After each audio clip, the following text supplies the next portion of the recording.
Hello and welcome to Clock Spinning, the podcast of Magic's history as told card by card through Cube. I'm Austin, and with me as always is my co-host Connor. How are you today, Connor? Pretty good. Just made a nice latte, so I'm happy. What, made yourself a nice latte? Yeah, we got an espresso machine. Oh, cool. We'll have to connect offline about that because I'm in the market. I'm curious what you settled on. Actually, for our listeners' benefit, what is it? It's a Smeg espresso machine. We mostly got it because it's really cute and pretty. I mean, it works great.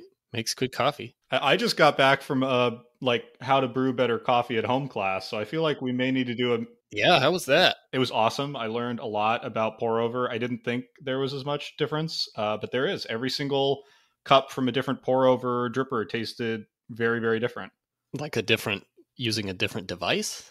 Yeah, just, like using a Kaleido Wave versus like a Hario V60 cone versus a Chemex. They were all surprisingly different. It was a lot of fun. Huh. Do you have like one hot tip about making better pour over? Yeah, I think my biggest hot tip would be make sure to bloom it and let the gases all escape before you pour in the rest of the water, and then pour in the water in multiple stages, or what I've now learned are called attacks, to extract different flavor profiles. Yeah, multiple attacks. We should do a mini-sode on coffee. Maybe, or just tell me all these things so I can do it at home. Okay, I'll tell you and record it for the benefit of anyone who wants me to pass on one coffee class worth of wisdom. All right, sounds good. All right, should we dive in and talk about the black cards of Kamigawa? Let's do it.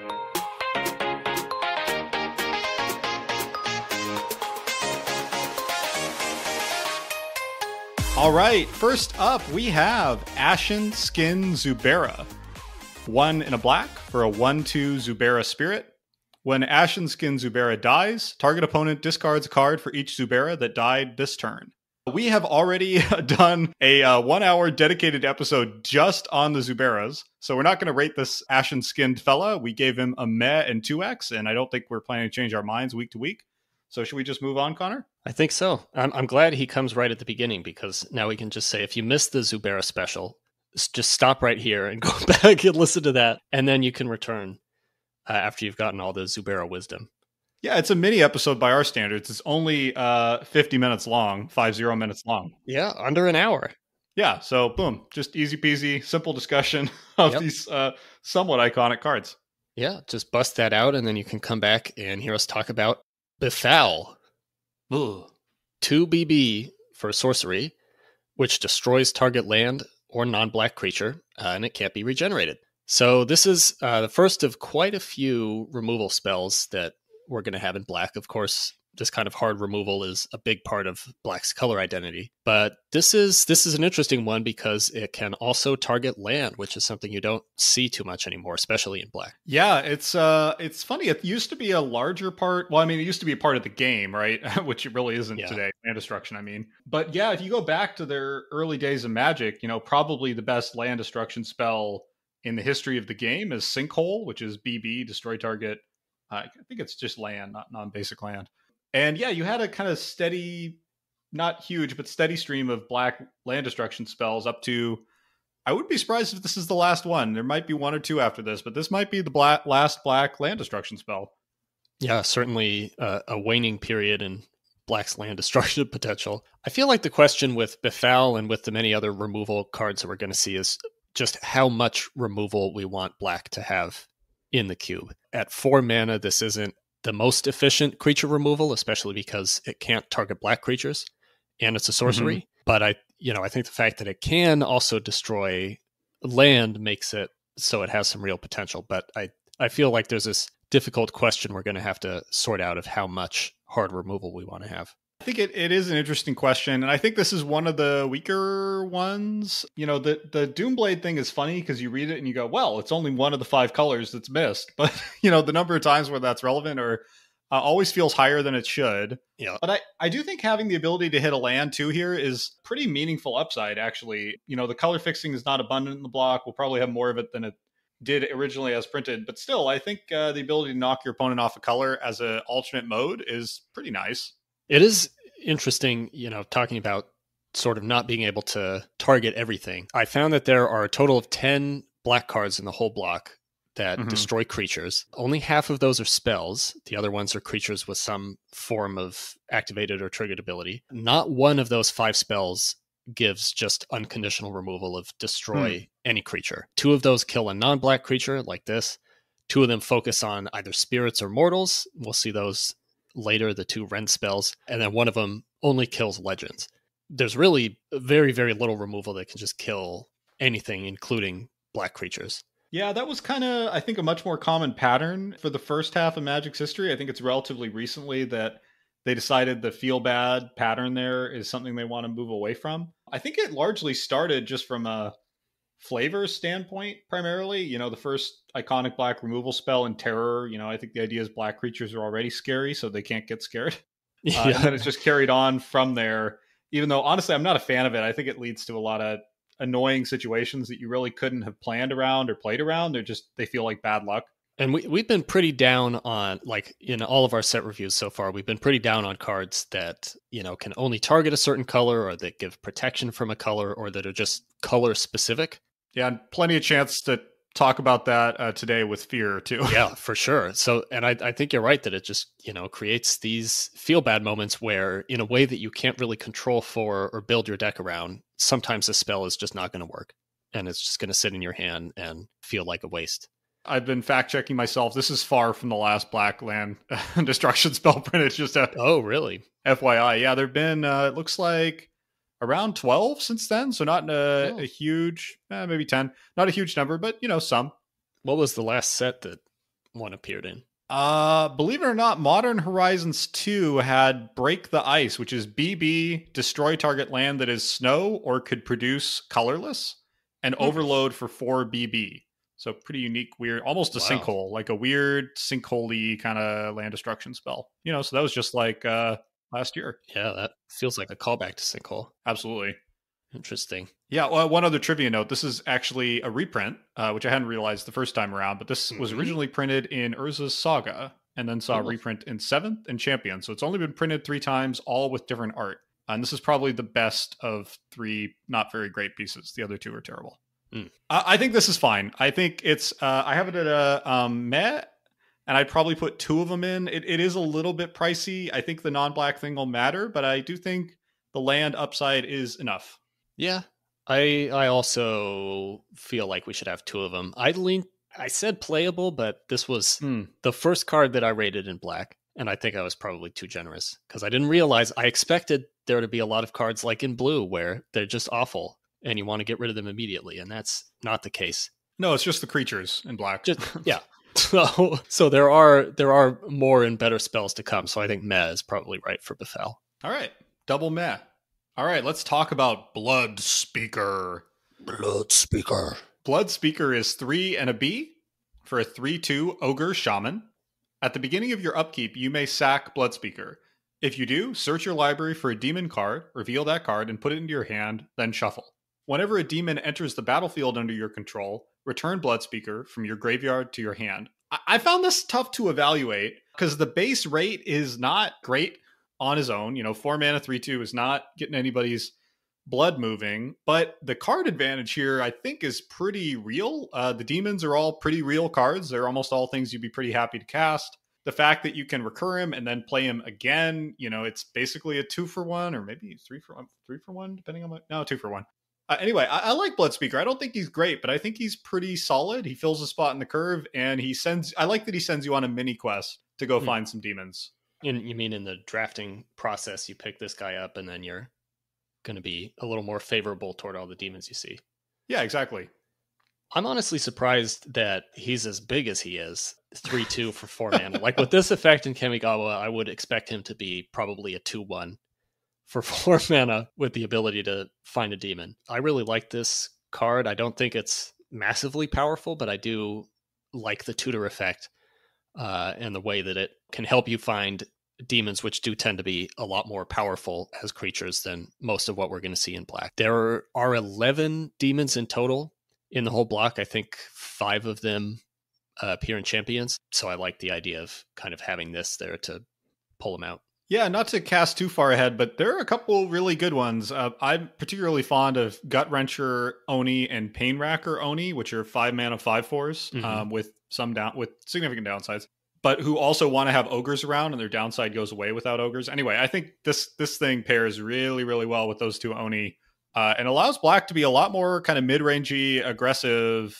than you would think. And we'll see a couple other cards that support that theme of like, Black can do more, like, its cards look weak on the surface, but I think a lot of them are deceptively powerful. Yeah, I think that'll be a running theme. I really like the art in this too, like how he's summoning this big demon skull thing. But if you look closely, it is the shape of the skull, and the fact that it has 3 eyes especially lines up perfectly with the way that the demons in this set are designed. I think they're all Oni, which are supposed to have 3 eyes in the sort of Kamigawa canon. So he's summoning this big demon skull that does have a big kind of red eyeball in its forehead area. Kind of cool. And looking at it, I hadn't really noticed, but the skull kind of looks like it's attached to, is that a body? It kind of looks like the skull is more fully formed, but its body is coming into, form alongside it, which would make this demon just gigantic. Yeah, it's a pretty cool piece of art. Oh, yeah. Yeah, maybe. This guy also sees a decent amount of play in EDH. He's in 1,528 EDH decks, and he definitely seems fun with, some of those iconic demons with enter the battlefield value, like Runescarred Demon, who's a tutor himself, or Bells and Lock. Seems like just a really fun card. It makes me want to... I don't really like EDH that much, but this makes me want to go build a EDH demon tribal deck. Yeah.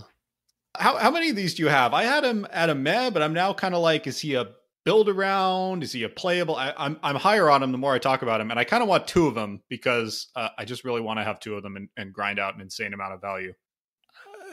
I said meh just because there is a good chance that you're going to get this and just not have demons, in which case he's pretty disappointing. But we can tune that knob, right? We can turn up the number of demons to make this guy work. Yeah, we could. That would kind of make him a build around, but I feel like build around isn't quite the right rating either, because the demons, I think a lot of the demons are going to make it in whether or not Bloodspeaker shows up. So we're not really building around him.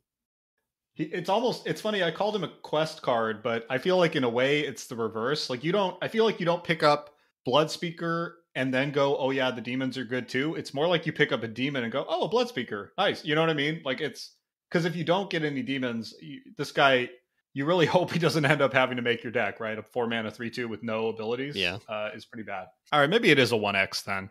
I guess let's start with 1, and if we want to, dial up that demon knob, we've got options. Turn in the demon knob at a meh. Yeah, meh 1. All right, we've got another ogre coming up here.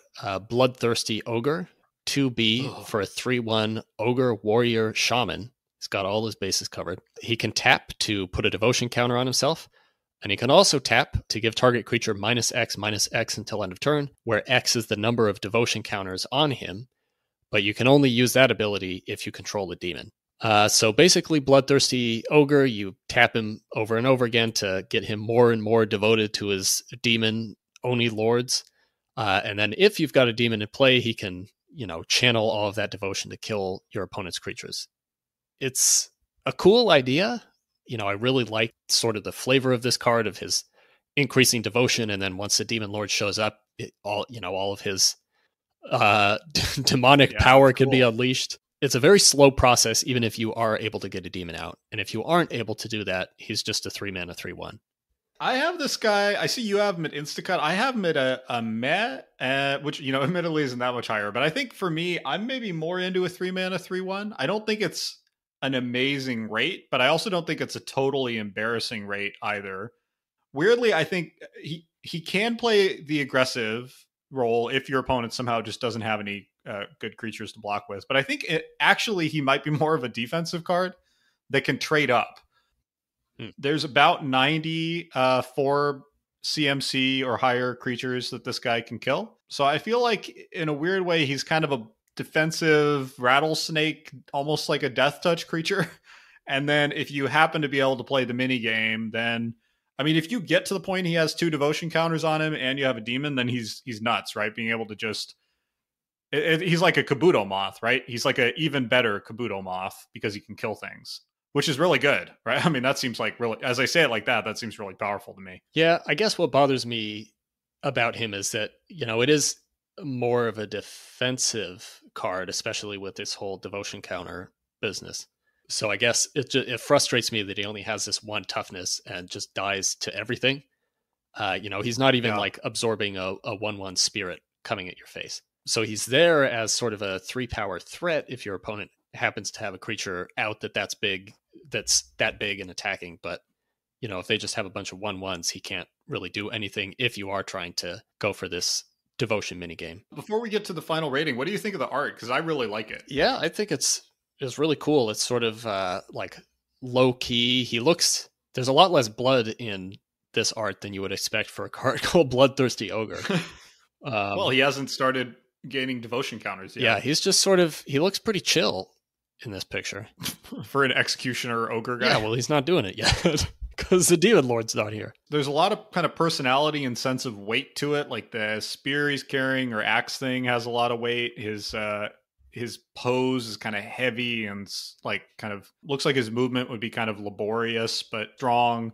The art is by Thomas Baxa. He's got a very contrasty style. Like there's really deep blacks here and really bright whites, saturated oranges. And I honestly, a lot of his pieces don't do it for me. Like he has an Elvish Pioneer art that I just think is kind of gross looking and garish and like gluttonous zombie. Like a lot of his pieces are like high contrast and gross. But I really like it on this thing. I think it really helps it pop and looks a little bit unique. Yeah, the art's doing it for me. I guess. Are you going to make me insta-cut this? Can I have one of them just to see if I can pull it off? Yeah. I want this to work. So I guess we should have one and call it meh for now. Maybe we do call this one a build around because I think... So we're going to get to this point, right, where we're going to have gone through and rated all the cards, and we're going to have probably, if I just had a ballpark, 1,100 cards in the cube. That sounds about right. Right, so we're going to do, probably at that point, an initial round of culling and adjusting and massaging numbers before we start playtesting more earnestly. That's the point when we look, for example, to build around ratings and go like, okay, how many demons actually made the grade in the end? Are there only 2 demons likely to be in the cube? Well, then let's just cut him now. Yeah. But if there's like 5, then, maybe he makes sense to try to keep a spot open for. Okay. Yeah, I like build around. One of. All right, build around. 1? Yeah. All right, let's go to Cranial Extraction. 3 and a B for a sorcery arcane. Name a non-land card. Search target player's graveyard, hand, and library for all cards with that name and exile them. Then that player shuffles. So I think this is pretty clearly a constructed card. I don't really see a place for this in Cube, which ours isn't a singleton environment, but it's fairly singleton-ish. And I don't think a 4-mana card that at best duresses your opponent is really where you want to be. I could kind of see it as like a weird Hail Mary pass against something like the Dragons or something. Like if your opponent has a card you otherwise have no answer to. But honestly, I think if a card is disruptive enough to the environment that you would consider using this, then the card itself, that card needs to be reevaluated. Like I don't want to have to play this as a weird Hail Mary pass. Yeah. That's a really good point. I don't think we should be having cards in that are just specifically there to deal with card that is a problem. The problem card is the one that needs to be dealt with, not have more tools put in to deal with it. Speaking of gross, high contrasty art, look at this thing. Do your best to describe it, I guess. I would say it's showing some kind of really muscle-bound demon spirit thing with a human face on it and a big, grinning, bloody mouth. Sort of crouching over a mortal and sucking something out of his head, like maybe a thought, or it sort of looks like a skull, but made out of gas. So maybe that's his soul or something being extracted from his cranium, but it's just really grody. Super, super grody. I really don't like looking at it. I can't stop looking at it. Yeah, I know what you mean. Who was the guy who was the designer?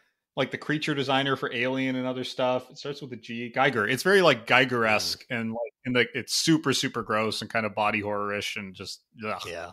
Strangely, Gatherer loves this card. It has a 4.3 out of 5, and I think this is another one of those effects that just tickles people when they see it and they kind of go blind, I think, and they go, "Oh wow, I could use this to literally target anything," but not really. I don't like this card. This is not, there are cards like this that have seen play in formats, cards like Surgical Extraction or Extirpate, but those are 1 mana or 0 mana. And I think The difference between 1 and 0 mana, and I think at least one of those is, I think they're both instants, and a 4 mana sorcery is a pretty huge difference. But hey, it's arcane. You can splice onto it. That's true. That's true. Actually never liked effects like this. I just don't like a card that sort of, even in Constructed, it requires you to sort of have this like meta knowledge of what cards your opponent is going to be running based on what you've seen of their deck so far. Yeah. And even more so in a cube, like if you don't know all of the cards that are in the cube or are likely to be in the cube, you're just sort of like looking at this as something that may or may not work. It's asking you to have this knowledge of the game outside of just the cards that you and your opponent are playing with. Yeah, well, it works better, I think, in Constructed. It works better in an environment where you're trying to play around specific things or like, counter a specific type of effect. But yeah, I think in this context, it doesn't really work. Yeah. I'm not totally sure, but I think this is the first time this effect appeared in Black, and actually maybe in the entire game. Really? So there was Jester's Cap and Grinning Totem before, and then a series of blue cards that would like let you remove any card from your opponent, just from your opponent's library. Like Denying Wind in, is that Prophecy? Would exile 7 cards from your opponent's library for 9 mana. Extract from Odyssey. But anyway, I think this is when this effect moved into Black.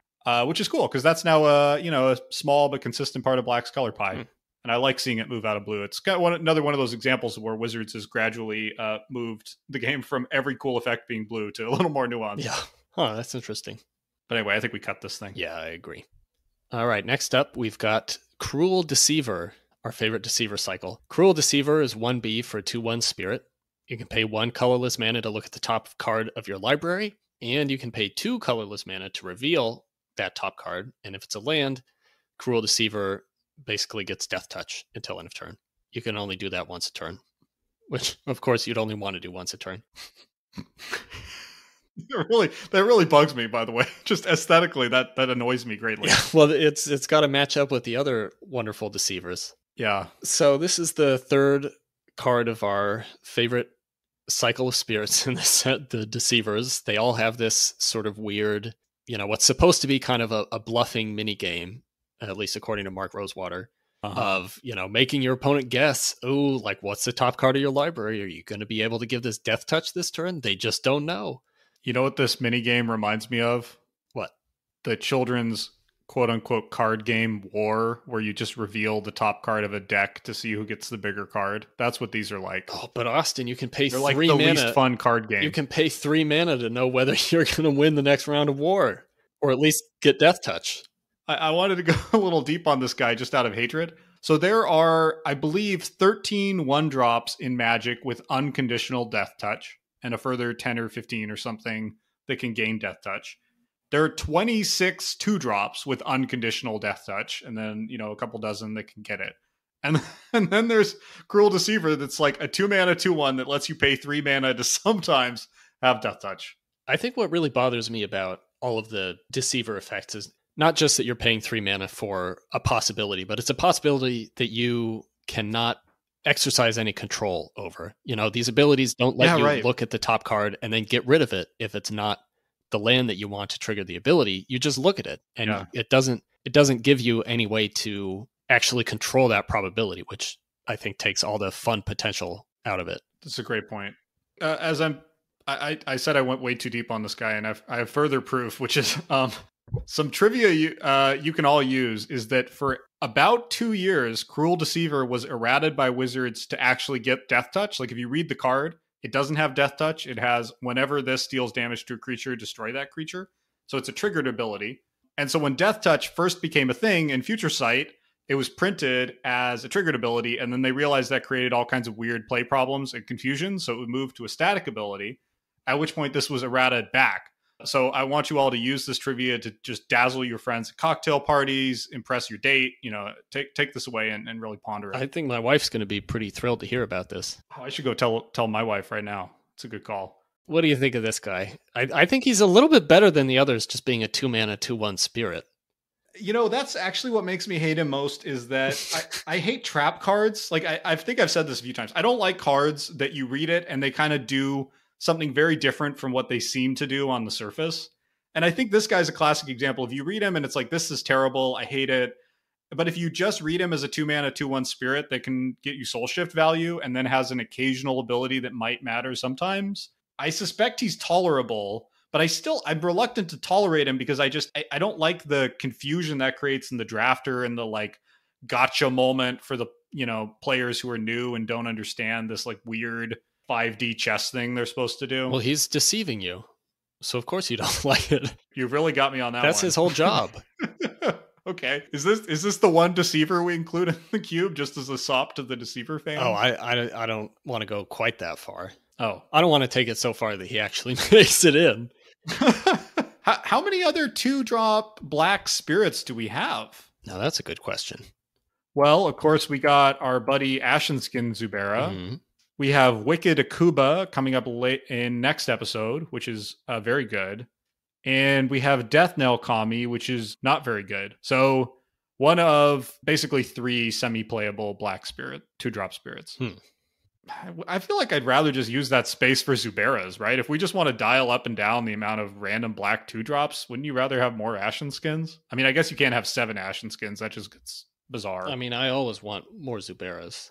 Yes. But yeah, I feel like we're not gonna be upset if we finish this whole block and then realize that all the Deceivers are out of it. I don't think we're gonna be too sad about that. Okay, we will not be deceived. No. Insta-cut. Get him out. Let's talk about Cursed Ronin.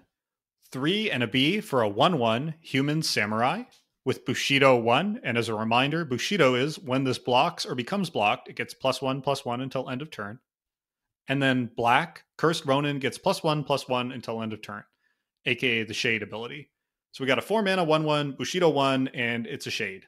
I am pretty high on this guy. I think he has the general problem that Bushido cards have and that Shade cards have. They don't read as impressive as they play. He's basically a 4-mana 2/2, which is not terrible for a Shade because that ability is deceptively powerful. You cast him on turn 4. The next turn, he swings in, assuming you still have 4 mana and they're all black. He swings in as basically a 5/5 that goes to a 6/6 if blocked. That's pretty good on turn 4 or 5 in Kamigawa. Like, I think this thing is actually pretty good and has some potential to get out of hand and just be a solid role player the rest of the time. Yeah, I think he's solid and sort of the first card we're seeing of what I think is going to become a pretty strong mono black archetype in the cube. Because you do need to have like all black mana to get maximum value out of this guy. But I think that's a really good point that pretty much all the shades, and I think the typical shade ratio is with like 3 mana for a 1/1, right? That's your OG alpha Frozen Shade, or maybe Frozen Shade is a 0/1. But yeah, it's basically 3 mana for a X1 is your classic rate. Yeah, so he's, a little bit bigger than that. I think you make a good point that they look pretty sad stat-wise, but can end up really running away with the game if they're not dealt with. Yeah, I think the one problem maybe for shades in this block is it's very slow, and so I think you're a little less likely to end up sort of empty-handed and needing a place to dump mana than you might be in other sets. Yeah, that's a good point. The flip side is, you can kind of just, leave up the mana and not play out your cards, and you're sort of getting card advantage that way. You know what I mean? If he's overperforming on the board and you're just starting to amass value in your hand. Yeah. What do you think of the art? Because I think it is badass. Yeah, it is super cool.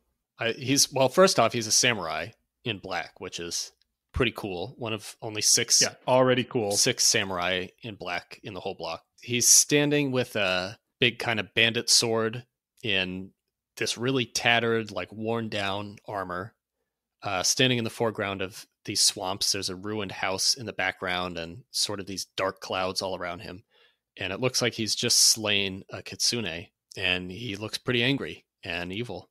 Yeah, he almost looks like a zombie, or he almost looks undead. And the fact that he's human to me makes him even kind of scarier in a way, because he's so far gone from his humanity that he doesn't even look human anymore. Yeah, really well composed, really well realized, just a really cool piece. Yeah, good job, Carl Critchlow. Yes.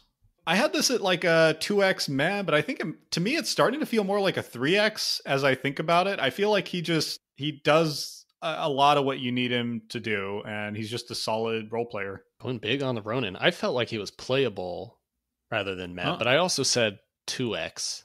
instead of 3x. And I feel like maybe, I'm not sure how to feel about a 4-mana creature, how many copies of that we want to have.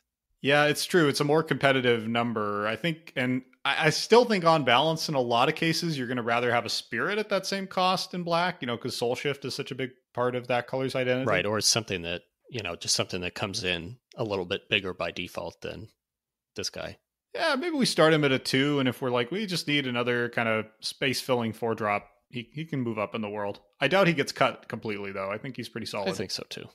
Is he a playable, then? That's sounding more like a playable than a man to me. Yeah, let's go with playable. All right, next up, we've got Dance of Shadows. 3 BB for a sorcery arcane. Creatures you control get +1/+0 and gain fear until end of turn. So if you have never played a game of Magic that has fear in it, because it's a mechanic that's been retired for over a decade now. Fear was an evasion ability that has been around since Alpha. It was keyworded as fear back in Onslaught, replaced with Intimidate in 2010, and then that was obsolete in 2015. So there's been sort of a whole saga of fear. Basically what it does is a creature with fear can only be blocked by black creature or artifact creature. So against a non-black deck, Dance of Shadows essentially makes all of your creatures unblockable. So there's some obvious potential here as a finisher, assuming that your opponent is not in black and doesn't have any artifact creatures, which they probably won't in this set. But to me, this just feels like a really unfun effect to have in the cube. I'm not a fan of fear. I'm not really a fan of protection either. The problem is you can't, particularly in limited, there's nothing you can do to play around the upside downside here. Like if your opponent, particularly as the person casting Dance of Shadows, like if your opponent is in black, you can't play Dance of Shadows. Yeah. If your opponent isn't in black, there's very little they can do to interact or try to beat you or try to play around it except just beat you before you can cast Dance of Shadows. Like it's just not a card that leads to very fun play patterns. Like all of these kind of color-oriented mechanics that we've been talking about that either, work kind of too well or just not at all. The tipping point of which way that effect is going to go is completely out of your hands. You don't have any way to know or control for whether your opponent is going to be in a certain color in the first game of a match. Maybe by second or third game, you're able to decide whether to put Dance of Shadows in there. But when you're first playing against someone, you don't know what color they're going to be in. Like there's no way for you to, figure out whether this card should be in. Worse in this case for the opponent too, because, an individual creature with fear, you can sort of play around, right? You can prioritize removal for it. You can do things to give yourself some agency, but this one, there's really, except for a counterspell, I suppose, there's nothing your opponent can do to like affect the outcome of that. Which sort of means you're both in a situation where you can't, you have no agency over what color they're in. And then if they happen to be in the wrong one from their perspective and all your creatures become unblockable, then there's nothing they can do. Yeah, this is also another example of one of the funny things. Black shares with blue this set that almost all of its cards, a lot of its cards read worse than they are. You read this and you go 5 mana to give thing +1/+0 and fear. Like that doesn't read like much, and it's kind of game ending. And I think in this case, the mana cost actually doesn't matter because the point at which you're casting this is like, I need to finish the game out. And so it could cost 3 or it could cost 5 or it could cost 6. And I don't think it really matters what it costs. But I feel like you see that with a lot of them. Like Cursed Ronin is like that. The Sor Tommy and Blue are like that. There's a lot of cards in this set that challenge your card evaluation abilities or that just don't read the way they play. They're certainly challenging our card evaluation abilities. Yeah, no joke. I also believe this has the most disgusting art in the set and some of the most disgusting in the history of Magic. It's like this pair of intestine men advancing through a swamp. It's just like super gross to me. Well, it's one intestine man and then shadows of the intestine man. They're doing the dance. Yeah. But yeah, if you look closely, you can see that he's trudging through this water and there's blood is pooling around him in the water because he's just a big pile of intestines. Ugh, super gross. I kind of like it. What is it that you like? I mean, I like scary things in horror movies a lot more than you do. I think that's fair to say. And yeah, I don't know. There's just something kind of cool and disgusting in a cool, well executed way. I had this at playable because I think it is actually pretty good. But I think I'm looking at your Instacut, and I think for play design reasons, you're right. I don't think this is really an effect I want running around. It's just not very fun. Yeah, I said Instacut not because I think it's weak, but because I just don't want it to be in the cube. Like, I don't want this effect games in the cube. If that means I don't have to look at these intestine men after I scroll past this row of the spreadsheet, I'm fine with that outcome. Yeah, you'll never have to look at them again unless you scroll back up. All right, should we cut it? Let's cut it. Okay, let's go to Deathcurse Ogre. Cool name. Deathcurse Ogre is 5 and a B for a 3/3. Yes, Ogre Warrior. When Deathcurse Ogre dies, each player loses 3 life. Oh boy. There's a number of solid candidates in this set for worst card in the set, but I think this might be the worst. Not because it's the most completely unplayable. It's not one with nothing, but it's just such an insult. A 6 mana 3/3, and then when it dies, it doesn't even. You have to lose the life too, so you can't even kind of potentially threaten your opponent with it or make him do rattlesnake. Like, I really loathe this card. It's kind of insulting. One of these cards it feels like it was never meant to be played under any circumstances. They knew that when they were designing it, but just to be paying 3 extra mana for a completely symmetrical ability that could be just as bad for you, if not worse, than it is for your opponent. It's likely to be worse, right? Because the fact that this is a 6-drop implies that you're playing the slower, grindier game, in which case you're often kind of a little behind on life. So you know what I mean? Like he's. Yeah, it should either be if he's going to be overcosted, give him an ability that just hurts your opponent, or make him undercosted and have him hurt you, which I feel like fits more into the kind of Ogre Oni theme. Oh, that's kind of interesting. Like if he'd been a 3 mana 3/3 or a 3 mana 4/2 or something that just bolts you, yeah, that would be more fun and interesting. Yeah, and that would make him kind of more like his demon lords, right? Because he is an ogre. Yeah, or even hurt both of you, but on a lower mana cost, so that he fits into an aggressive deck that can take advantage of that kind of symmetrical damage. Yeah, or would you'd ever want to play him on any kind of curve? There's a couple Gatherer commenters who call this the Chimney Imp of Kamigawa. For anyone who's not aware, Chimney Imp is one of the most iconically terrible cards in the history of Magic, and I think that's about right. This guy is not much better than Chimney Imp. Yeah, just painful. I do like the flavor text. It tells you a little bit more of the sort of Oni ogre backstory. It says, after their worship of Oni began, only a few of Kamigawa's ogres remained in the bitter cold of the Tendo Peaks. Most were drawn to the darkness of Takenuma, which is the, swampy part of the plain. So just kind of a cool little storytelling. The ogres started out as, mountain dwellers, and we are going to see some ogres in red, but they started worshiping demons, and then they got sort of pulled down from the mountains into the darkness. Never a good idea, Connor. The demons seem like they're going to give you so much power, but then in the end, they turn you into a 6 mana 3/3. that makes everybody lose life. Yeah. Oh. Okay, let's cut him. All right, this next one is definitely not an insta-cut. Devouring Greed. Yeah. 2 BB for a sorcery arcane. As an additional cost to play Devouring Greed, you may sacrifice any number of spirits. Target player loses 2 life plus 2 life for each spirit sacrificed this way. You gain that much life. So we talked about this card, of course, in the Zubera special as the centerpiece of that one-turn kill combo. But even without any Zuberas, I think this is at least a decent card, if not outright powerful, especially if you manage to get into either a mono black or maybe a mono or kind of a black-green spirit soul shift type deck. I think this is really strong. The raid here is genuinely great. Like, I think it's easy for me, at least, to read this card as, kind of the one-turn kill scenario. You read it and go, okay, I need to get 5 or 6 or 7 spirits out before this does a thing. But actually sacking like 1 to 2 spirits that are not very valuable and that have soul shift is also fine. Like if you sack 2 spirits, that's a 6-point life swing, and you might get a bunch of soul shift triggers and then be able to cast one of them, something else back. Like, this is I think it's a solid card that scales from a kind of like catch you up or grind out some value scenario all the way to like, oh, you thought we were stalled? Well, now you're dead. Yeah. And there really aren't that many cards in this whole block, honestly, that have the kind of flexibility that this card does. Like something that we've talked about a little bit in white and blue is that there are a lot more cards in modern Magic that are just kind of always good one way or another, or they're always, decent. They're going to do something for you. And there are a lot of cards in this set and in this era of Magic that sometimes will do basically nothing for you, like our Bloodthirsty Ogre a little while ago.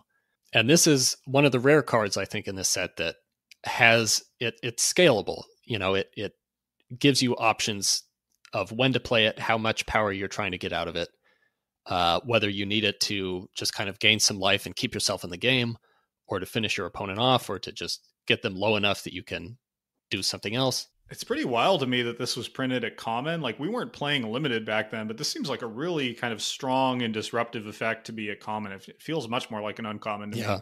It's also weird to see this in Dance of Shadows sitting in the same set, because I feel like they basically fill the same role of a game-ending card for the Spirit deck. Yeah, that's interesting. Yeah, how many of these do you want in the cube? I think we only need one of either Dance of Shadows or Devouring Greed.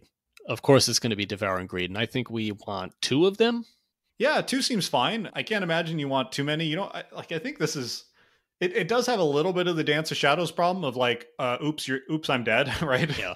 So there's a little bit of feel bad. I'm okay tolerating that here, because I think it's a feel bad your opponent can interact with a little bit more. They can, chip away at your spirits. They can know that I don't know. I feel less hate towards it than I do Dance of Shadows. Somehow it feels better for your opponent to randomly combo off with this, because it feels like a combo. Whereas Dance of Shadows, because they're attacking, feels like you got outplayed. It's like one of those weird Magic psychology moments of they're basically the same thing. That's how this doesn't feel as bad to me. I think part of it for me is that it has to be spirits that are sacrificed to this card. So it is kind of, if you choose to pick up Devouring Greed in the draft, you do need to make an extra effort to focus on getting enough spirits to make this worth playing. Right, your opponent, you had to commit to it. Yeah. It's true. Dance of Shadows, it's going to buff any creatures you have. They don't need to be spirits. They don't even need to be black creatures. Just any creature you have is going to get affected by Dance of Shadows. But Devouring Greed, you need to spend some time to really set it up. And that does give your opponent an opportunity to, at least theoretically say, like, wait a second, this guy's playing mono black. He's putting out a whole bunch of spirits and trying to get me to 10 life. Plus, of course, it supports the Zubera deck. So, in a way, we don't even have discretion about including this. It just has to go in. So maybe I said playable, but I think, it does need to be auto-include. Yeah, I can't imagine a scenario where we want to cut this thing. All right. 2 of them? Yeah, I think 2 is a good place to start. All right, next up we have Distress. Distress is BB for a sorcery. Target player reveals his or her hand. You choose a non-land card from it. That player discards that card. I don't like this card. I've never liked this card. I don't like that the art is full of eyeballs. That might be my primary objection. I don't really like paying 2 mana, let alone 2 black, like double black designated mana for a duress effect. I don't like that it's not arcane. I don't like that the art is very spirity, but the flavor text is not spirity and it's not arcane. I don't like this card. I'm gonna stand up for this card a little bit. It's not quite duress because you can make them discard anything but a land, so it can target a creature, which duress can't. Right. For 1 more mana. And we discussed this with Dance of Shadows, but I don't mind this grody art.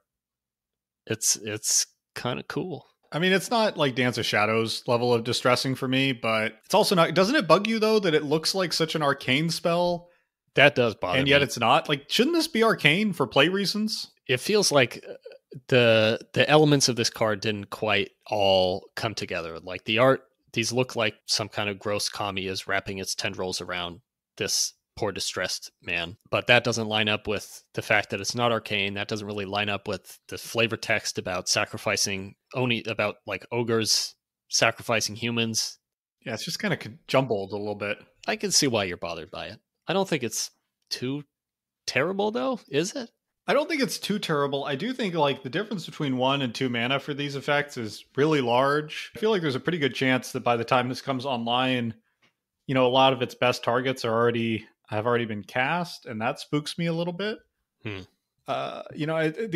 aren't very proactive plays, these duress effects, and so I tend to like them best when they can slot in with some either be played on turn 1, find the best thing out of a large suite of options, or when they can, be cast later in the game, also for 1 mana, and just tack on, fill a little bit of extra space in your mana curve so you're using all your mana each turn. And I feel like this doesn't really do that. I might be too harsh on it. I mean, there are 2 mana effects like this that are playable, like Agonizing Remorse, but I'm just not. I struggle to see this being an impressive card.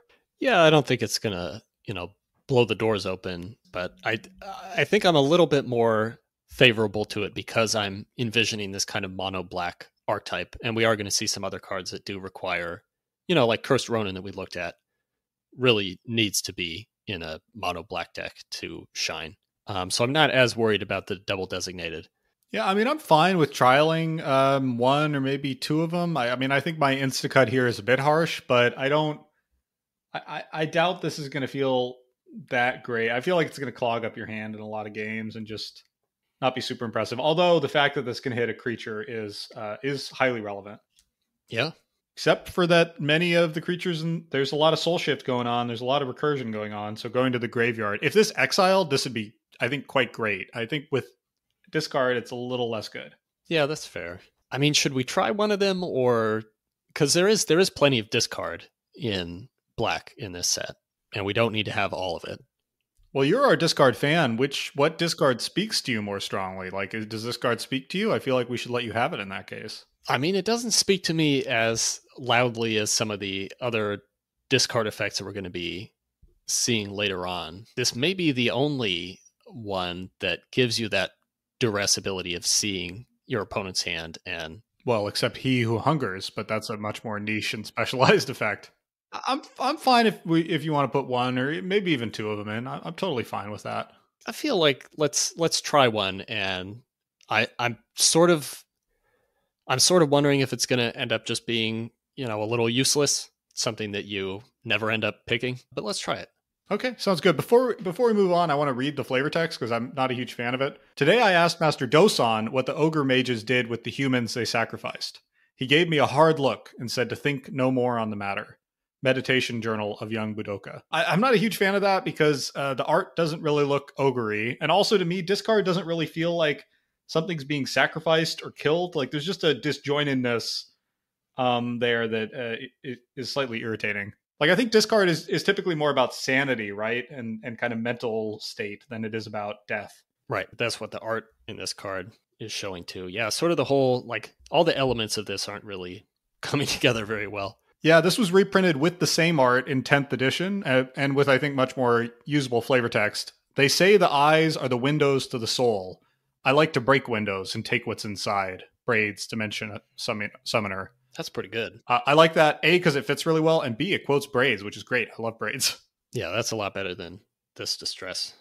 This has also been reprinted one more time in M12. Still some eyeball-themed art, and it is really, really disturbing. I'm not even going to try to describe it. Just look it up. It's quite a piece. All right. A lot of distress art. Let's move on to another kind of distressing-looking card, depending on how you feel about it.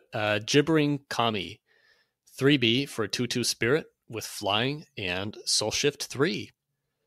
And that's it. Nice and simple. I think this is a really solid card and kind of I think will end up being a core piece of the black or black-green or maybe black-white spirit deck. Yeah, I think he's a total solid role player. I'm pretty high on him. I think he's a cutie patootie. He's a little bit cute for a zombie spirit thing. Yeah. That's gibbering. Depending how you look at it. But yeah, I think he does everything you want him to do. He's right in the middle of the curve. So he can be recurred by several things above him in the Soul Shift Cascade, like Forked Branch Garami, for example. And then he also gets the cheaper spirits back himself. I think 4 mana 2/2 flyer it's not an amazing rate, but it's not an embarrassing rate either. I think it's a totally solid cost. I think it's completely reasonable within the creature meta of this block. And yeah, the Soul Shift just kind of glues everything together in that spirit deck. Yeah, and I think he also does a nice job just, chipping in for damage, annoying your opponent.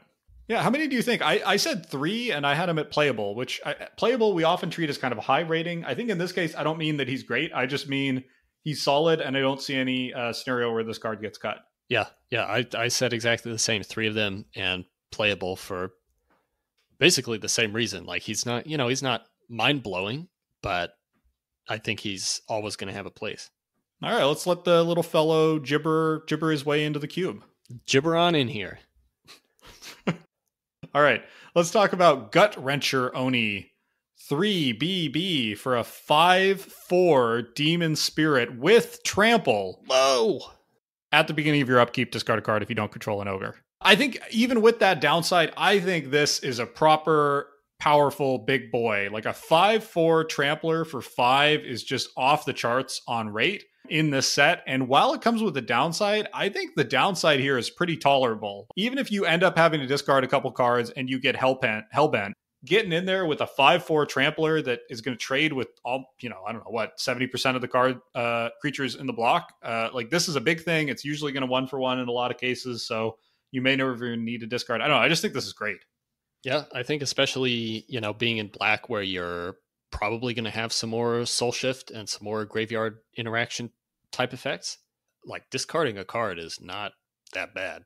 Like it's not a high price to pay for a 5/4 Trampler. Yeah, because you're just, it's like it's literally a 4-turn clock, right? Your opponent either has to put something in front of this or they die very quickly. I was looking into, how many Tramplers there are actually in the whole block, and there are only 7 of them. Like 7 creatures that have Trample. Wow, really? In the whole block, there's only 7? The whole block. Only 7 creatures have Trample by default. Wow. This is the only one in black. So to have that effect and to have it on a 5/4 for 5 mana, I think I'd be willing to pay a higher, sacrifice cost to keep this Oni around. Yeah, and the other thing is it's not particularly unreasonable to like have an ogre out. There's a couple decent ogres that come in lower on the mana curve. So I think in a lot of cases, for example, we go back to, my buddy and your buddy Bloodspeaker. You play Bloodspeaker on 4, you get Gutwrencher Oni. I don't know. I'm pretty happy with that sequence. And then you recast the Bloodspeaker for just a little bit more pressure. Like, that's great. Yeah. Yeah, really solid card. Also, Gutwrencher is just a great name. Like, I love the sort of the ambiguity here. Is he gut wrenching because he's causing so much misery for people? Is he literally wrenching out people's guts? Ew.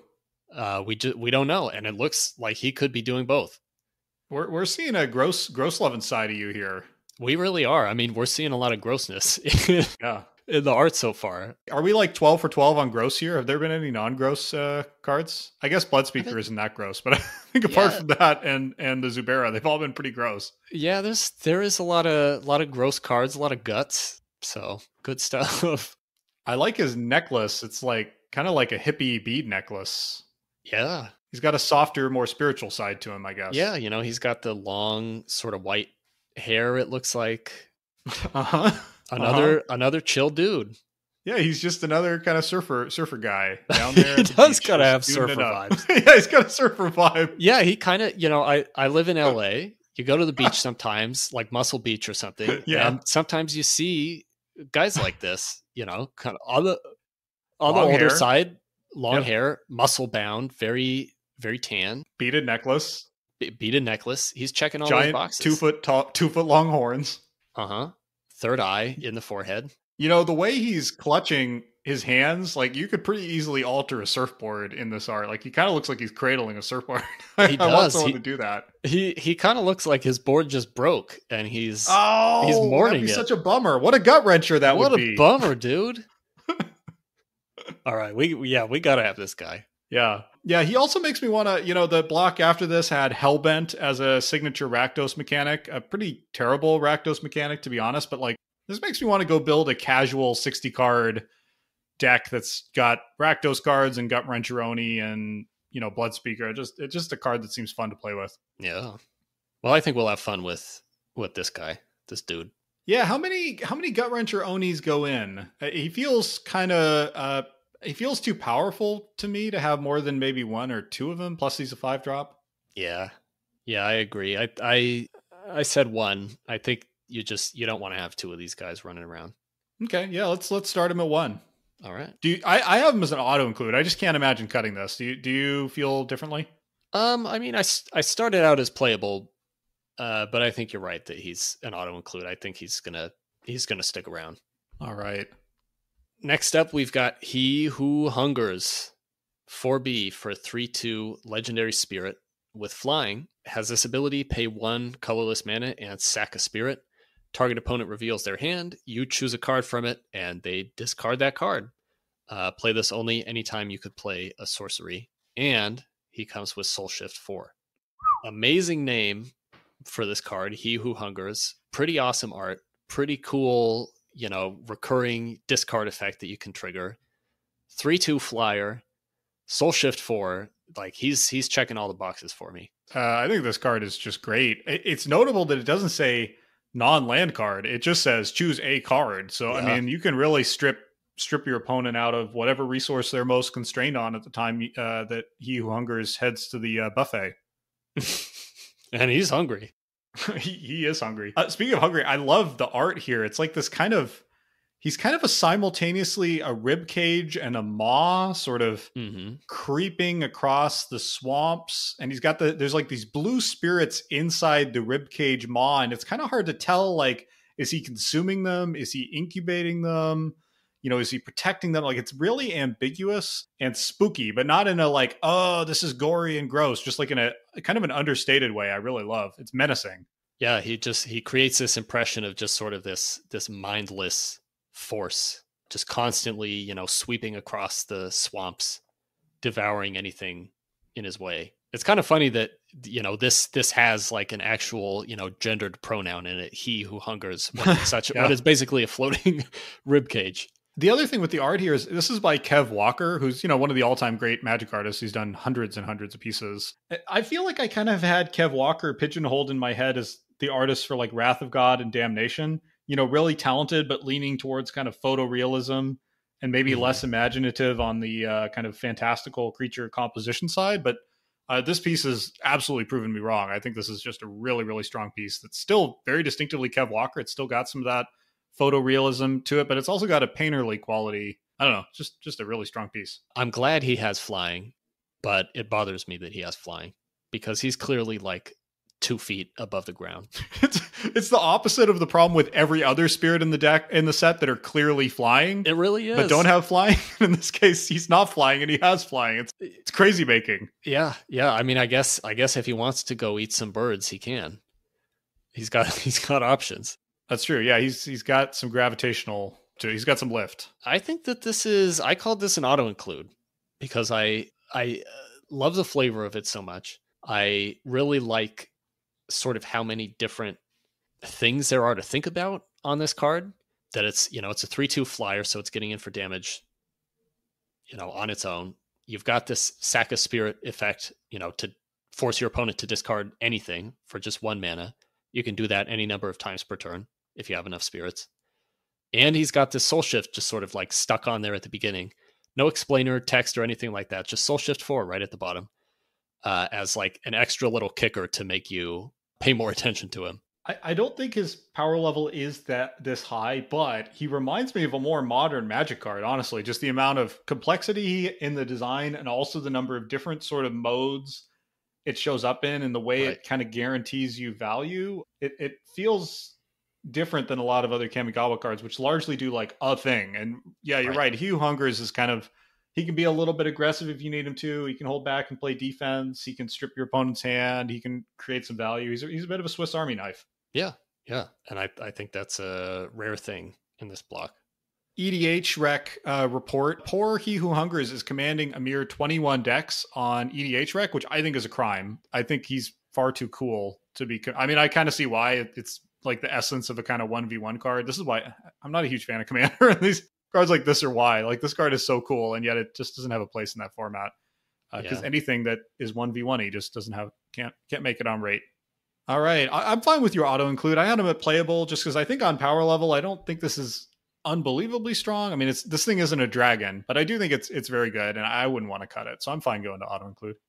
Yeah, and I think I would always be happy to have this show up in a deck if I'm in black. I think he's got to stay. All right, let's move on and talk about Hideous Laughter. 2 BB for an instant arcane. All creatures get -2/-2 until end of turn. And you can splice it onto arcane for 3 BB. And I think this is our first splice card of this episode. So splice, as a reminder, is As you cast an arcane spell, you may reveal this card from your hand and pay its splice cost. If you do, add this card's effects to that spell. I think this card is really good. This is a lot closer to a Wrath of God than it might read. There are 197 creatures in the block that have 2 or less toughness out of 336 creatures total. So that's basically 60% of all the creatures in the block die to this thing, and it's repeatable, and it's an instant. Like, that is a really kind of bonkers combination of abilities that seems a little bit obnoxious, but in a way I'm here for. It's kind of a land destruction type obnoxiousness of like, haha, I warped my deck around this, and now you're going to be miserable. I like that. Yeah, it seems really oppressive. I also appreciate that it's sort of a selective wrath effect. It lets you maybe build your deck in a way where you're going to focus more on having big creatures that survive Hideous Laughter and, wiping your opponent's board of small samurai. Oh, that's interesting. Yeah. It sort of pushes you in a certain deck building direction as well, where maybe you're a little bit more focused on getting Gutwrencher Oni and some bigger creatures out there that are going to survive this. It's also arcane by itself, so you can splice other things onto it. Well, speaking of that, the other thing, kind of deck warping direction it makes me think of is like, this feels a little bit like it could fit into a damp and thoughty kind of deck. Another way to kind of slow the game down and stall out until you get your weird damp and thought win condition off. I know that deck is centered in blue-white, but I can see maybe a space for this. Yeah, it would certainly buy you more time. A commenter on a previous episode, Tap also pointed out this is a sneaky way you can activate a bunch of Zubera triggers. All the Zubera die to this, and so there you go. This is like another way you can do the Zuberas. Well, all the real Zuberas, or 2 from Saviors, would survive Hideous Laughter. We don't talk about those. We don't talk about them. No, we've talked about them for the last episode. Yeah. So I think this is definitely playable. I don't want to call it auto include because I wonder if there might be a point at which we decide that this is maybe too oppressive. Yeah, but I like that kind of oppression, Connor. This is a fun kind of oppression for the player casting it anyway. Yeah. Do we agree on playable for now? We agree on playable. I don't think we agree on quantity. I kind of want like 2 of these in because I kind of want the ability for someone to pick up a couple and just really go hard and commit. Yeah, I said 1 copy because, and again, this kind of comes back to what we were discussing with Befoul. It kind of depends how much removal black has in total. Like if the 2 copies of Hideous Laughter are a larger proportion of the total removal that we have, then I'm maybe okay with it. But if we also give black a bunch of targeted removal, then I don't know about having 2 copies of this on top of all of that, if that makes sense. Yeah, it does make sense. I mean, to me, it makes me wonder, like, are we okay with kind of mono black removal or black removal .deck? And I think I'm kind of okay with that. That feels like it fits in with the spirit of the time. Let's try 2 of them and see how it goes. Okay, 2 it is. Okay, next up, Honden of Night's Reach. I'm excited. Our black Honden here. 3B for a legendary enchantment, Shrine. At the beginning of your upkeep, target opponent discards a card for each shrine you control. So, of course, this is the same effect that appears on all Honden. It, counts the number of shrines that you have. You can only have 1 in each color because they're all legendary. And then the effect of each Honden is amplified based on how many shrines you've got out there. This one, I think, is probably the worst of all the shrines. It's such a slow way to make your opponent discard anything. 4 mana for a delayed discard of 1 card, assuming you don't have any other shrines out, is a very, very slow way to make your opponent discard cards.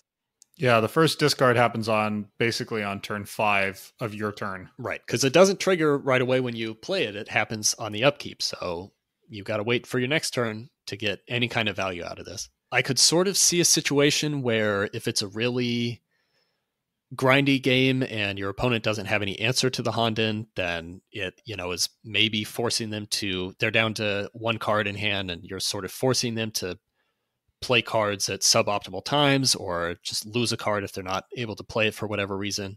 I don't know how likely that is or even how valuable that is if they're just going to be top decking and playing cards anyway. Yeah, I don't know if this is the worst of the shrines. That might be the white one. It's probably the white one, but for me, it's maybe my least favorite. I don't know. I guess I just hate discard. No, I think you're right. The 4 mana is just a little bit too late to consistently matter. Although, this can, if you have like this and another shrine, you're pretty quickly getting to the point where your opponent just has to cast a thing, or they'll be, they'll lose their hand. The thing is, though, as I say that, by the time you do that, you cast your 4 mana thing and then perhaps another 4 or 5 or 3 mana shrine. Your opponent might be close to empty-handed anyway, or, they'll at least be at the point where, yeah, they're going to discard whatever cards they draw on your turn, but, they'll be able to just cast the thing when they draw it. So it's not, if you're top decking, this obviously just does straight nothing. I don't know. I'm not particularly high on this card. I mean, I think that's why I feel like it's probably the worst Honden, because once your opponent is down to, let's say, 1 card in hand, or especially no cards in hand, like this Honden does not get any stronger for you having more shrines out. There's a hard cap to the value that you're going to get out of this, and that is the number of cards that your opponent still has in hand. So if they are just top decking in a really grindy game, dropping that card every single turn, and you have 2 shrines, this is doing no more than it would if you only had 1. Yeah, the one thing I'll say against that, and we've noted this a few times, is hands do tend to get clogged in Kamigawa formats. It's such a slow and grindy kind of format that, your opponent is less likely to get empty-handed. I think where this really suffers is if you just contrast it with the blue Honden, it looks pretty bad, right? Because the blue Honden is, it's 1 more mana, but that's guaranteed card every turn. In just raw card advantage terms, they kind of do the same thing, except the blue one is guaranteed and this one isn't. And the blue one, I don't know, you get the autonomy of choosing what you're going to do with the card you draw. Whereas your opponent in this case, they get to make the best choice for them. I don't know. It doesn't stack up that well. I do still want to have it in as maybe a build around, just because I don't want to see any of the Honden just get cut outright. No, all 5 got to make it somehow, right? Yeah, they've got to be in at least long enough for us to try them and see how possible it is to actually. I don't need to try them, Connor. They all need to go in. Okay, they're just going to be in. we don't need to try them. The quantity question is funny though, right? Like looking back, we did 2 of the white one, which makes sense. It's not very good. 3 of the blue one. Like, should we vary the number? Like, I feel like a lot of cubes end up with excess symmetry, and I want to avoid that. So it's not like we have to have the same number, but I do think in this case, there's a genuine thing for the drafter here of like, if you're going to play the Hondens, you basically need to go into a 5-color deck. And it does feel a little funny to have varied numbers of them to me. It's not, I don't know that it's would be intuitively obvious to me. Like, oh yeah, there's a little more of the blue one and a little less of the black one and a little less still the white one or something. Yeah, I feel like I would want it to be, at least a little bit more predictable whether you're going to see more Honden. Once you've picked up that first or second one, I think you're right that you don't want to be thinking, oh, like, is there only 1 black Honden or 2? Like, am I going to be able to get all of them? So I feel like we should probably stick to 2 or maybe 3 of each of them. Yeah, 2 somehow feels more right. I don't know that we quite need to go back to blue and cut it down to 2 yet, but having 3 of these, that just feels like a card where you're going to end up with a bunch of them clogging the back of the pack. Yeah. At which point the drafter's not having to like make an interesting decision to try to go into the Honden deck. It's just like, oh yeah, they always wheel. Another Honden. I'll always have that option. I like your build around and 2. Okay, let's go to one of my pet cards from this set, Horobi, Death's Wail. 2 BB for a 4/4 legendary creature spirit, flying.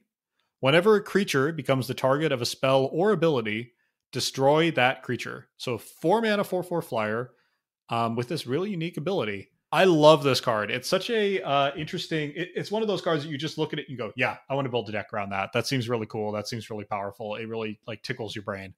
Totally agree. And I mean, it's a 4 mana 4/4 flyer too. So even if if you're not getting a whole bunch of combo pieces together that let you do some crazy cool stuff, which is definitely possible with Horobi, yeah, he's still going to get in for some damage, hopefully. There's a reason they were able to cost him at that, which is that he kind of removes himself, right? It like makes it really easy for your opponent to turn him off. Although if they do that, I mean, it's still 1-for-1. Admittedly, they probably got mana advantage because they pointed, something cheap like a Giant Growth or a Blessed Breath or something at it. I think it's pretty solid as like, yeah, sometimes it just gets in as a beater, but primarily it's there to say, hey, do you want to try to draft a Horobi deck? Because that would be really fun and interesting. Find that like sort of symmetrical effect of it really interesting. Like his cost and his ratio of being a 4-mana 4/4 flyer makes it so that you read this ability as a downside, right? Like a 4-mana 4/4 flyer needs to have some kind of drawback. So your first read of this card is that this is a downside, but then it gets you thinking of all the ways you could use this to your advantage. And I think that's a really, cool and interesting design to have. Yeah, and there are a lot of cards. So obviously, this lets you turn any random kind of pump spell type effect into a kill spell. But there are also a surprising number of creatures that let you do something repeatable with Horobi for very little or no mana. So crunching through the spoiler, I think at a minimum we have Aki Drillmaster, which is just a little guy who taps to grant something haste. 8.5 tails. The legendary land cycle that give legendary creatures some ability. Frost Wielder, which is basically a Tim effect. He's like a prodigal sorcerer. Ghostlit Raider, Honkyu, Innocence Kami, Kabuto Moth, Kitsune Diviner, Skullmane Baku, Split Tail Moko, that which was taken, and Waxmane Baku. So like pretty long list of cards that can interact with Horobi in interesting ways. Yeah. I think this is definitely going outside of Kamigawa, but my favorite combo that I saw in just looking at Gatherer comments was this with Boldweir Intimidator, which I think was, let's see, first printed in Future Sight. Boldweir Intimidator, he's a giant with an activated ability that lets you pay 1 red mana to make target creature become a coward until end of turn. And someone on Gatherer said, this plus Boldweir Intimidator, pay 1 red mana to make any creature die of cowardice. I thought that was a pretty nice combo. That's great. Oh, that's awesome. He also commands 467 decks, which isn't a huge number, but it's a respectable number on EDH Rec. And I don't think that's power level so much as just it's really cool. And it's just the kind of card that you see it. And I can't imagine there's too many Magic players who read Horobi without feeling some pull to try to build something with it. Yeah, for sure. Where do you rate it? I rate Horobi as an auto-include. I don't know about the power level here, but again, this is one of those cards where I almost don't care about the power level because it is, to me, iconic from the art to the name to the effect. I can't imagine playing this cube without Horobi in it. Yeah, why don't you tell us a little bit about the art? Because it is. I was hoping iconic. Because it's so hard.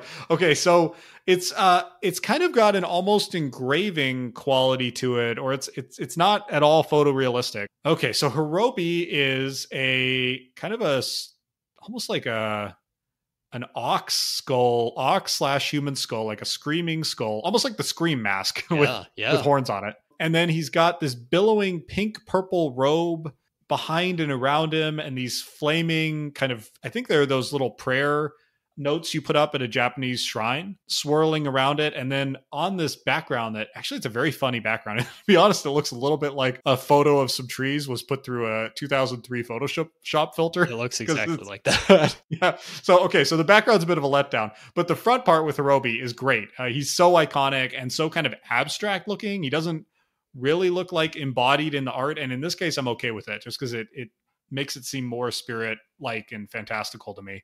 I actually really like him with the background because it reminds me of sort of very old Pokemon cards.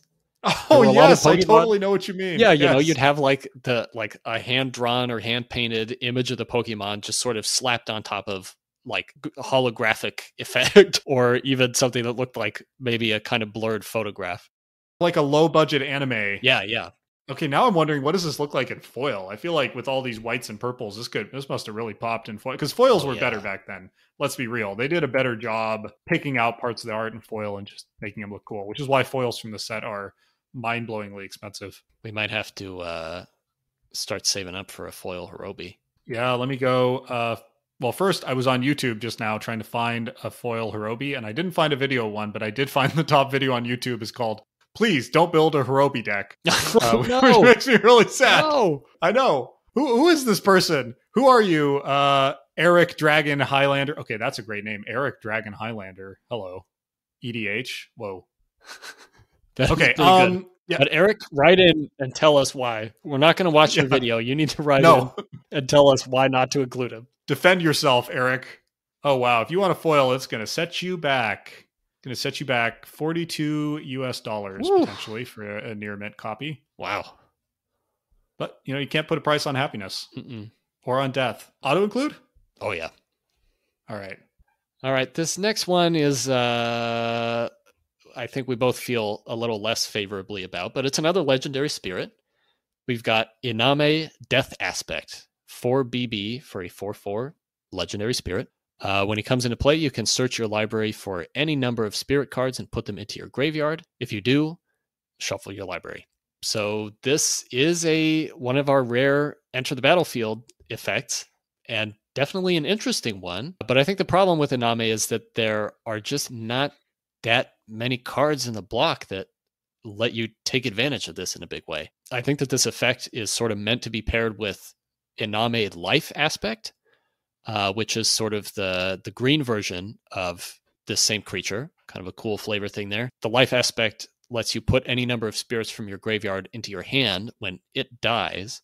So there's sort of a cool duality happening with these two cards, but note that the Life Aspect doesn't bring the spirits back from your graveyard into play. It puts them into your hand. And it's a pretty slow way to do that. It does play nice with Soul Shift, though, right? I mean, I think the idea is you dump a bunch of Soul Shift creatures into your yard, and then you Soul Shift them back over time. I mean, it's super slow and grindy, but I don't think it's totally indefensible. The stat line is close to indefensible. 6 mana for a 4/4 is not great. It's better than Deathcurse Ogre. Yeah, that's true. Yeah, all right. I think I would feel a lot better about him if he had Soul Shift. Yeah.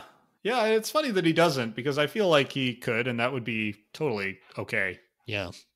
It's funny that this is one of the few true enter the battlefield effects in the block, and yet it's like one where flickering doesn't do anything, right? We keep puzzling over the ability to basically flicker things or bounce spirits back to your hand, but in this case, like, you're already going to dump all the spirits into your yard that you want to dump the first time Iname enters, so I think that's kind of ironic. Yeah. I had this as an insta-cut at first, but I kind of want to try him and see if there's a way we can make this come together in some sort of Soul Shift deck.